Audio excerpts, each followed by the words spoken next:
Jadi gini, gue sangat setuju dan sangat happy dengan yang dilakukan MSCI. Even kita nggak suka sama agenda-agenda di belakangnya, the invisible hand itu, tapi gue sangat seneng karena ini bisa jadi momen buat kita mereformasi manajemen bursa kita. Manajemen OJK wajib dirubah total, jadi lebih bagus. Jadi ini momentum yang pas lah buat lakukan itu ya.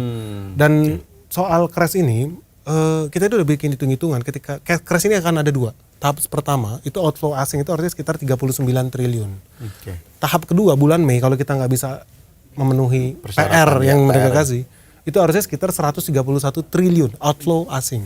Hari ini outflow asing itu masih di bawah 10 triliun. Jadi paket pertama nih tahap 1 masih panjang ini, masih ada bisa peluang buat check out sampai 30-an triliun itu. Jadi semua masih berjalan sesuai dengan skenario.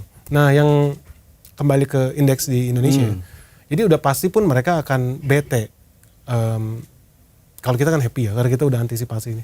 Tapi dari sudut pandang oligarki lah kita bisa bilang, oligarki tertentu lah yang terbiasa mungkin menikmati permainan seperti ini gitu loh, ngadalin duit orang bule. Ya mereka bakal siap-siap lu akan kena revisi. Tapi gue yakin pun sebetulnya MSCI tahu. Selama ini pun mereka tahu gitu, nggak mungkin lah, kita aja pun tahu gitu kan. Ini bukan free float yang normal. Karena ya bukan rahasia umum lah kayak di Indonesia itu orang bisa beli saham pakai proxy. Ngaku-ngaku gue cuma punya 4% padahal dia ada titip di sini 6%, titip di sini 9%. Kalau ditotalin sebetulnya dia juga yang dia juga sebetulnya. Jadi realnya sebenarnya free floatnya mungkin cuma 5%, 7% public. Artinya kan jauh lebih gampang untuk memanipulasi itu. Kita berulang kali ngasih contoh, ada perusahaan misalkan cuman valuasinya 100M misalkan. Cara paling gampang dia naikin valuasinya ke 200M, dia tinggal bikin aja IPO.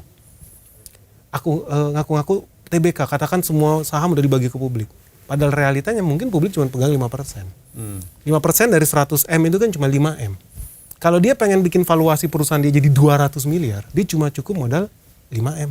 5M ini kali 2 langsung jadi 10M. Artinya market cap dia dari 100M jadi 200M. Simple. Kalau dia pengen bikin, gue pengen modal gue 100M tapi gue pengen jadi 1 triliun, gue pengen jadi triliuner. Taruh aja buang 5M yang tadi. Jadi gimana? Gue cuma tambahin lagi nih dari 5M tinggal kali 20. Modal gue sebenarnya nggak perlu ribuan triliun. Karena 5%, ini bayangin kalau 5%, kalau free floatnya 1%. Berarti modal dia makin kecil lagi ya.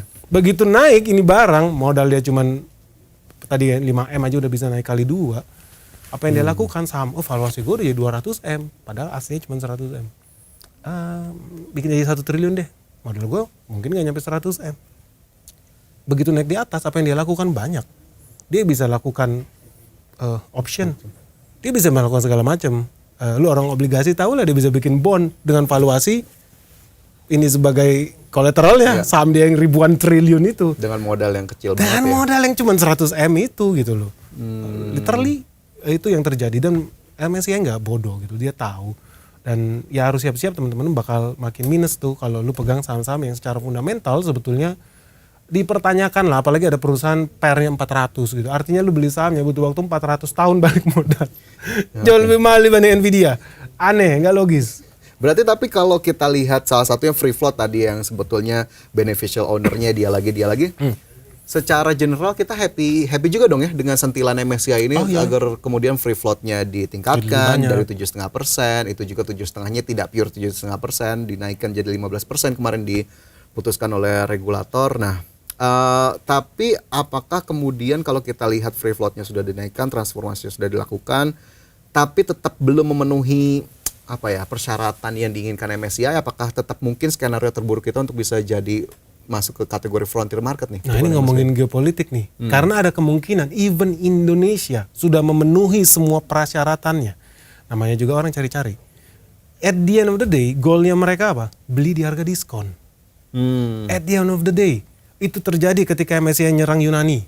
Dia bikin mata uangnya turun. Drop. Habis itu apa? Bursanya dibanting. Apa yang terjadi setelah itu? Perusahaan Jerman, namanya juga pemegang Uni Eropa, negara terkaya Jerman, berbondong-bondong ke sana, beli airport harga diskon, beli pelabuhan harga diskon, beli pabrik harga diskon. So you could imagine lah teman-teman, ada sebuah perusahaan Indonesia harga $1.000, hari ini mungkin 17.000 rupiah harga nilai tukar. Berarti kalau $1.000 gue cuma butuh modal 17 juta. $1.000 ya? Iya ya. $1.000 kali 17 ya. 17 juta betul. 17 juta buat beli perusahaan itu. Ada cara gampang, dolarnya gue banting, $1 tadinya cuma 17.000, dia bikin $1 kali 2 lah 34.000. Artinya dolarnya tetap sama, tapi dia mau beli perusahaan senilai 17 juta, modalnya diskon 50% karena mata uangnya dilemahin. Lebih enak lagi, udah mata uangnya dilemahin, harga sahamnya dibanting. Jadi diskon 2 kali. Combo attack-nya ya. Combo bro. Dolarnya dibanting, rupiahnya dibanting dalam konteks Indonesia, and then sahamnya dibanting. Jadi lu bisa beli perusahaan 10% mungkin dari harga realnya, dan itu yang dilakukan ke Indonesia. Ini udah jelas agenda yang standar dilakukan sama orang suka bilang elit global. Kalau gue suka bilangnya invisible hand. Invisible hand, oke lah. Yang sebetulnya the real owner of bank sentral di seluruh dunia.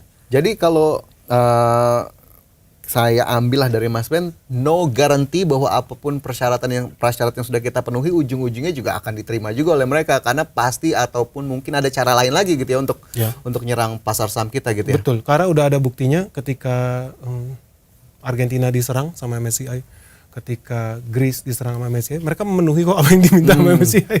Oke. Tapi tetap dikerjain. Berarti siap-siap lagi kita nih ya, bukan berarti badainya udah lewat meskipun nanti di Mei kita lihat lagi keputusannya gimana, tapi ya setidaknya udah ada catatan alarm lah. Mungkin Mas Benny juga termasuk mengingatkan nih ke teman-teman begitu ya di rumah untuk kemudian lihat lagi bahwa sebetulnya apa yang dilakukan MSCI, kita juga tetap terus berbenah. Ya kita harapkan sih tetap bisa memenuhi persyaratan meskipun hal-hal lainnya juga tetap harus jadi catatan. Nah, tapi kalau kita lihat dari MSCI, tadi Mas Ben udah sempat ngejelasin banyak lah. Kan kemudian diikuti dengan mundurnya Dirut Bursa Efek begitu ya kemarin Pak Iman, kemudian juga Ketua Dewan Komisioner OJK, bahkan pengawas pasar modal, Wakil Ketua Dewan OJK juga mundur. Kalau ngelihat hal itu gimana sebetulnya Mas Ben? Apakah kemudian momentumnya memang tepat?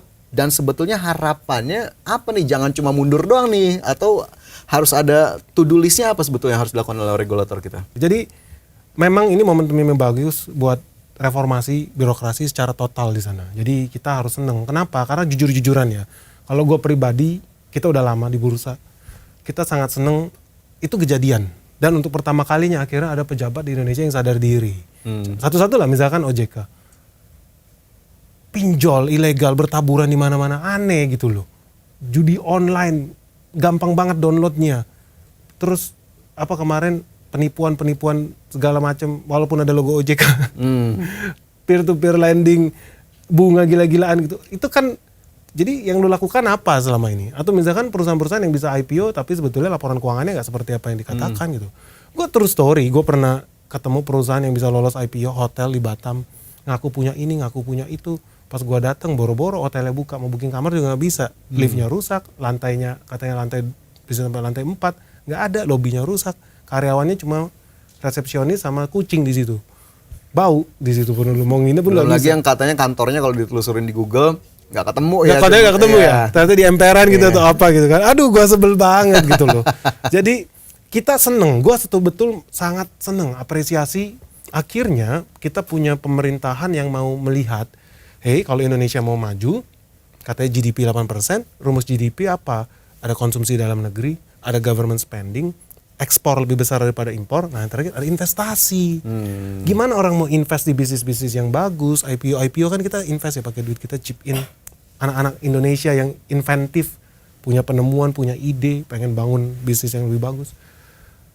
Tapi iklim investasinya nggak mendukung. Gitu. Orang jadi takut pun mau taruh duit. Nah, dengan momentum ini, transformasi besar-besaran di Bursa Efek, di OJK, gue berharap betul-betul dilakukan pembenahan total lah.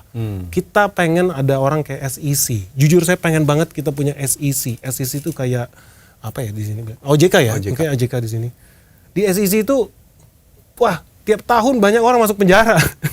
Direktur perusahaan TBK di sana, waduh, perusahaan TBK ngopi-ngopi, ketahuan duduk meeting sama kompetitor, masuk penjara.